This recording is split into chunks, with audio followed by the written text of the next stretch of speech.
نجفی، محمد حسن نجفی، یہ اتنے بڑے عالم دین ہیں. دیکھیں ہمارے علماء بہت مجاہد رہے ہیں اور بہت زحمت کش اور بہت محنتی، اور انہوں نے بہت ہی محنت کی ہے تب جا کر یہ دین ہم تک پہنچا ہے. یہی محمد حسن نجفی صاحب ہیں اللہ مقامہ کہ ان کے فرزند جوان بیٹے کا انتقال ہو گیا. جوان بیٹے کے انتقال کو مطلب سمجھتے ہیں؟ ہاں ایک سہارا ان کا چلا گیا اور وہ اس زمانے میں بیٹھے یہ کتاب لکھ رہے تھے. آئے خبر ملی کہ جوان بیٹا انتقال کر گیا، کچھ دیر اس کے پاس بیٹھے رہے، سورہ فاتحہ وغیرہ پڑھا، اس کے بعد چلے گئے کتاب لکھنے کے لیے اور یہ کہہ گئے کہ جب جنازہ تیار ہو جائے تب مجھ کو خبر کرنا. جنازہ یہ غسل و کفن سب کچھ ہو جائے تب مجھے خبر کرنا. یہ کہہ کہ وہ چلے گئے کتاب لکھنے کے لیے. جب جنازہ تیار ہو گیا تو آ کے بیٹے کے جنازے پہ نماز پڑھائی. یہ کس کا کام ہے؟ ہم جیسا ہوتا تو کیا کرتا؟ دن بھر بیٹھ کے سوتا، کتاب کا کئی کنارے وہ سب کچھ جو ہے بالا کر دیتا. لیکن نہیں، ہمارے علماء ہیں، انہوں نے بہت محنت کی ہے دین کو پھیلانے کے لیے. ایک شخص ایک عالم دین، ان کا واقعہ بہت پرانا نہیں ہے، تب سمجھ لیجیے 30-35 سال کا واقعہ ہے. قم میں حوض علمیہ میں مسجد اعظم میں جہاں پہ کم سے کم جب ایک درس میں 100 200 400 1000 تک طالب علم موجود ہوتے ہیں، وہ آئے درس دینے کے لیے. جب ان کا درس تمام ہو گیا تو انہوں نے کہا کہ میری والدہ کا انتقال ہو گیا ہے اور ان کا جنازہ ابھی یہاں پہ آئے گا نماز کے لیے. اگر کسی طالب علم کا درس نہیں ہے، اگر کسی طالب علم کی کلاس نہیں ہے تو وہ چلے میری والدہ کی نماز جنازہ میرے ساتھ پڑھ لے. انہوں نے والدہ کے انتقال پہ درس کی چھٹی نہیں کی. یہ ان کا نقصان ہوگا. اور ماں کی نماز جنازہ کے لیے بھی شرط لگائی کہ اگر کسی کی کلاس نہیں ہے تو جانا میرے ساتھ چلے، اور اگر کلاس ہے تو اپنے کلاس میں جائے. تو یہ اتنی محنت سے ان علماء نے دین کو ہم تک پہنچایا ہے. اور یہ سب قربانیاں ان کی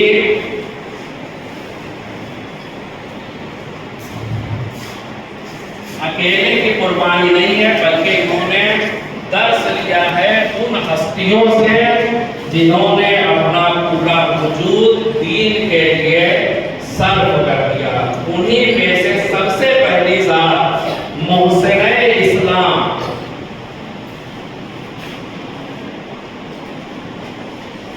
جناب خدیجہ خدیجۃ الکبریٰ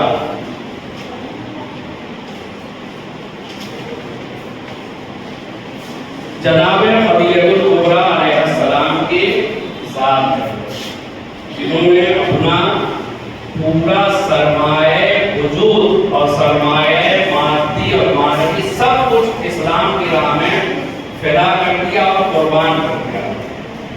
جناب خدیجہ کو کیا کہا جاتا تھا؟ ملکۃ العرب. ملکۃ العرب مانے کیا؟ ملکۃ العرب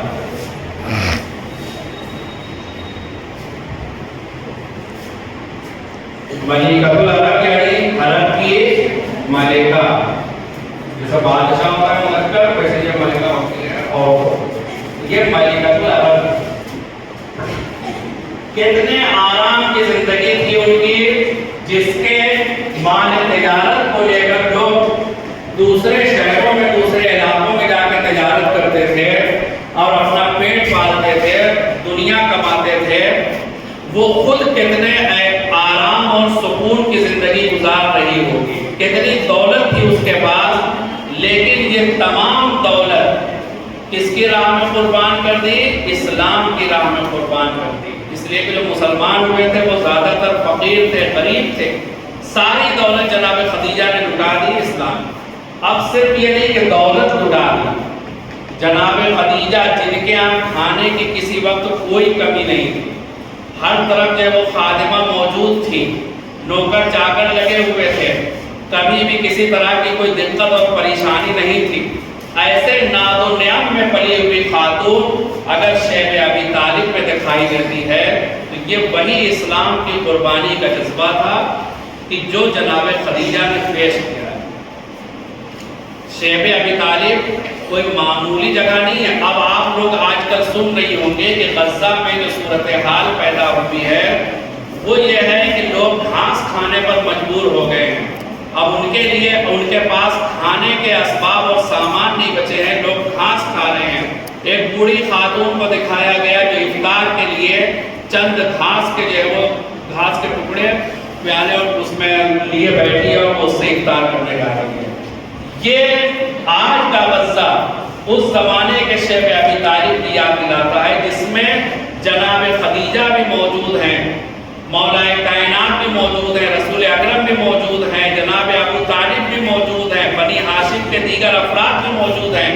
اور صرف یہ نہیں کہ ان سے کہہ دیا گیا ہے جا کر وہاں شیخ ابی طالب میں رہو, بلکہ ان کا ہر طرح سے بائیکاٹ کیا گیا ہے. بائیکاٹ کا مطلب کیا ہوتا ہے؟ نہ ان سے ہم کچھ خرید سکتے ہیں, نہ ان کے ہاتھ ہم کچھ بیچ سکتے ہیں, نہ ان سے ہم کوئی رابطہ رکھ سکتے ہیں, نہ ان سے ہم کوئی تعلق برقرار کر سکتے ہیں. ہر طرح کی مشکلات اور پریشانیاں ہیں. جو بھی آذوقہ اور کھانے پینے کی چیزیں تھیں وہ ایک زمانے تک چلی, لیکن پھر اس کے بعد کیا یہ سب ختم ہو گئی؟ تو تاریخ میں آیا ہے کہ ایسے سخت حالات میں جہاں کھانے پینے کی بھی قلت ہو گئی تھی, شیخ ابی طالب میں یہ حضرات سوکھی ہوئی گھاس پر گزارا کر رہے. یہ کون تھا؟ جناب خدیجہ اور دیگر افراد. اسی عالم میں اگر یہ کہا جاتا ہے کہ جناب خدیجہ کی وفات ہوئی ہے تو ہم کہیں گے کہ یہ صرف وفات نہیں ہے, ایسے عالم میں رہ کر زندگی گزارنے کے بعد اگر کوئی دنیا سے جاتا ہے تو وہ شہید کہے جانے کا حقدار ہے. یہ شہادت ہوئی ہے اتنی مشکلات میں اور اتنی پریشانیوں میں رہنے کے بعد. تو جناب خدیجہ کے سلسلے میں بہت سی باتیں آپ حضرات کی خدمت میں آپ کرنی تھی, لیکن وقت گزر گیا. یہ ایک ایسی عظیم خاتون کہ جس نے ہر طرح سے اسلام کی مدد کی اور نصرت کی اور بہادری کا بھی مظاہرہ کیا ہے. صرف یہ نہیں کہ جناب خدیجہ ایک عورت کے مانند رہی ہوں, بلکہ دشمنوں کے مقابلے میں بھی گئی ہیں اور ان سے مقابلہ کیا ہے. اور مولا کائنات کے بچپنے کا واقعہ ہے. مولا کائنات رسول اکرم سے بچھڑ گئے تھے, رسول اکرم گھر تشریف لے آئے اور اس کے بعد ساتھ میں حضرت علی علیہ السلام نہیں تھے. اب اس کے بعد جناب خدیجہ نے سوال کیا, چونکہ مولا کائنات کی پرورش نبی اکرم صلی اللہ علیہ وسلم اپنے گھر میں کر رہے تھے, تو جناب خدیجہ نے جب دیکھا تو نبی اکرم سے کہا کہ آپ گھر میں تشریف رکھیے, ہم جاتے ہیں ان کو تلاش کر کے لاتے ہیں. جناب خدیجہ اپنے اونٹ پہ سوار ہوئی اور جہاں جہاں حضرت علی علیہ السلام کے ہونے کا امکان پایا جاتا تھا وہاں گئی, یہاں تک کہ دیکھا ایک شخص ہے, دور سے پہچان نہیں پائی, سلام کیا تو سلام کا جواب, اس نے سلام کیا کہ جواب دیں گے تو پتہ چل جائے گا کہ یہ علی علیہ السلام ہے یا کوئی اور ہے. تو اب وہاں پہ جناب خدیجہ نے جب سلام کیا تو مولا کائنات نے جواب دیا. جناب خدیجہ کو سکون ملا اور پھر اس کے بعد آپ نے کہا کہ یہ اونٹ آپ کی خدمت میں, آپ اس پہ سوار ہو کے نبی اکرم کی خدمت میں چلیے. تو جناب خدیجہ سے مولا کائنات نے فرمایا کہ آپ جو ہے وہ جائیے, نبی کو خوشخبری دے دیجیے کہ میں حیات ہوں, زندہ ہوں, مل گیا ہوں. جناب خدیجہ جاتی ہیں اور اتنی دیر میں پھر مولا کائنات بھی وہاں تشریف لے آتے ہیں. تو یہ کفار اور مشرکین کے درمیان جا کر تلاش کر کے لانا یہ جناب خدیجہ کا کردار تھا. یہ ایک ایسی ماں ہے, اسی کی بیٹی جناب فاطمہ زہرا صلوات اللہ علیہا.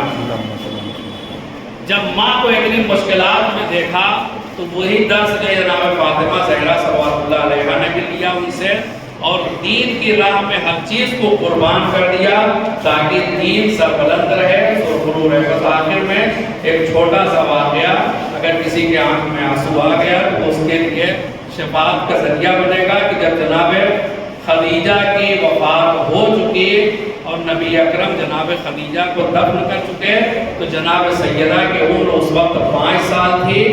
اب بچیوں کا یہی ہوتا ہے کہ جب گھر سے کوئی دور چلا جاتا ہے تو وہ اس کو تلاش کرتی ہیں, ڈھونڈتی ہیں, نگاہیں ہیں جو ہر طرف ڈھونڈتی اور تلاش کرتی ہیں. جناب سیدہ کے سلسلے میں ملتا ہے کہ نبی جب وقت گزر گیا کچھ تو ایک مرتبہ جناب فاطمہ زہرا جناب رسول خدا صلی اللہ علیہ وسلم کے پاس آتی ہیں اور آپ کا چکر گرد آپ کے طواف کرتے ہوئے پوچھتی ہیں, اے بابا میری والدہ گرامی کہاں ہے؟ اب نبی اکرم اس چھوٹی سی بچی کو کیا جواب دیتے ہیں کہ تمہاری والدہ کہاں ہے؟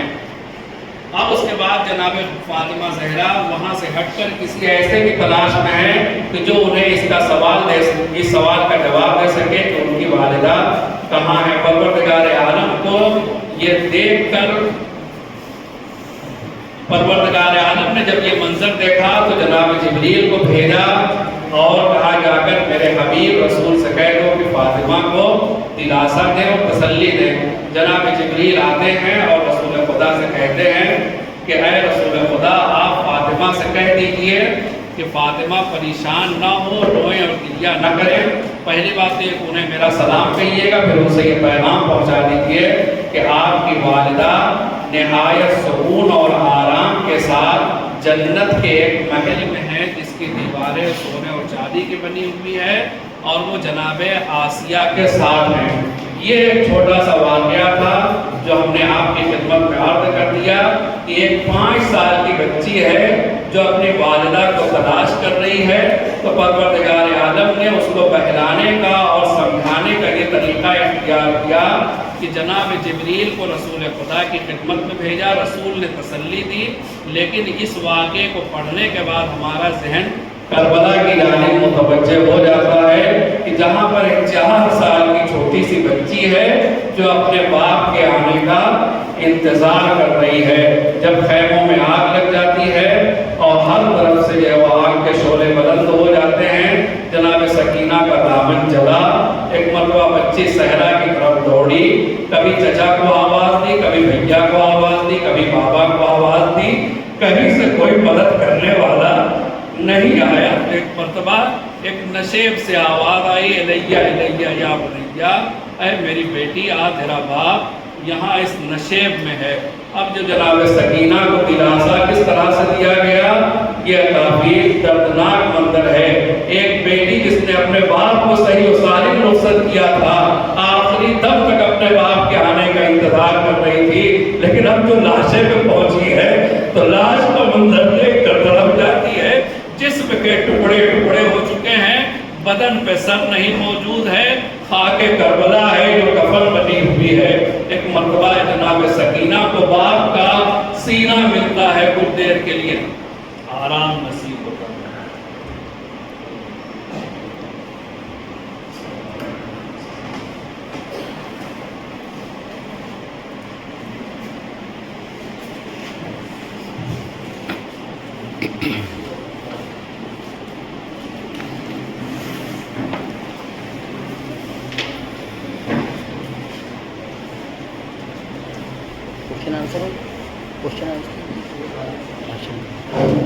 ایک بار سورہ الکافر کی بس توحید کی تلاوت کروا کر چھوٹے میاں اور ظاہر حسین اور دوسرا مدین کی روح کے ساتھ کرتے ہیں۔ بسم اللہ الرحمن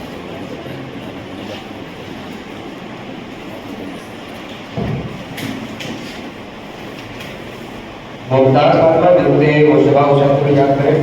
ممتاز فاطمہ بنت مشتبہ حسین، چھوٹے میاں اور ظاہر حسین اور جملہ ممتاز کی روح کو ساتھ کرتے ہیں۔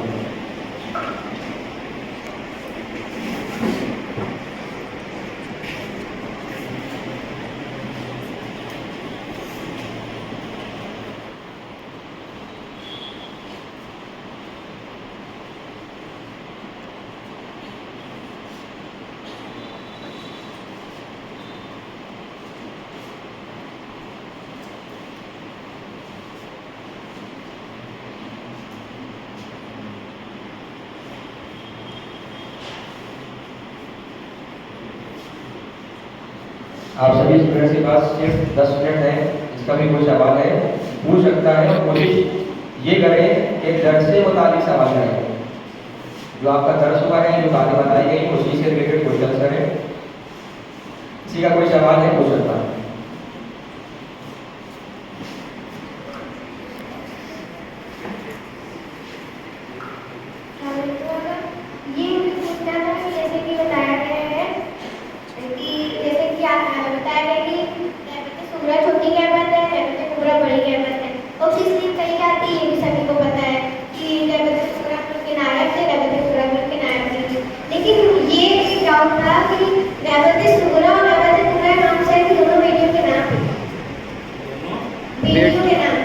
نہیں غیبت صغریٰ نام نہیں ہے،